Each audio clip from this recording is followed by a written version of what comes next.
छत्रपती संभाजीनगरच्या पंचतारांकित समजल्या जाणाऱ्या वाळूज MIDC औद्योगिक परिक्षेत्रातील कामगार चौकात हायमास्ट लाईट बंद असल्याने कामगार चौक काळोखात बुडालाय। हायमास्ट लाईटच्या दुरुस्तीकडे MIDC प्रशासनाचं दुर्लक्ष होत असल्याने कामगारांना आणि कंपनी वाहतूकदारांना अक्षरशः काळोखातून प्रवास करावा लागतोय। MIDC प्रशासनानं वेळीच जागा होऊन कामगार चौकातील हायमास्ट लाईट सुरू करावी अशी मागणी कामगार वर्गातून व्यक्त केली जाते। याचाच आढावा घेतलाय आमचे प्रतिनिधी गजानन राऊत यांनी।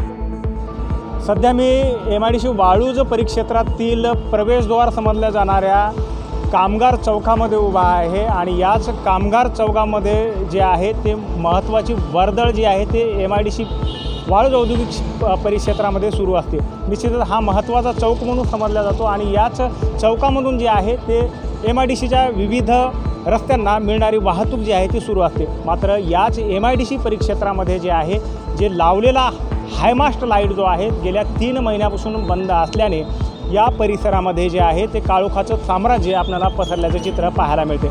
निश्चितच महत्त्वपूर्ण समजल्या जाणाऱ्या आणि कामगाराचा आस्थेचं प्रतीक असलेला हा कामगार चौक आज काळोखामध्ये डुबल्याचं चित्र आपल्याला पाहायला मिळते।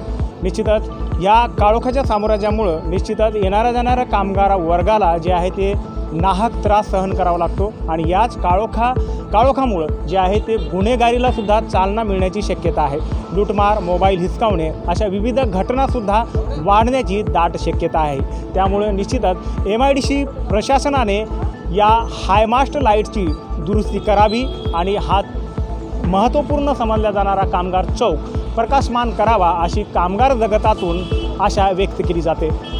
न्यूज ऑनकटकरिता मी गजानन राऊत, थेट कामगार चौक परिसरातून, छत्रपती संभाजीनगर।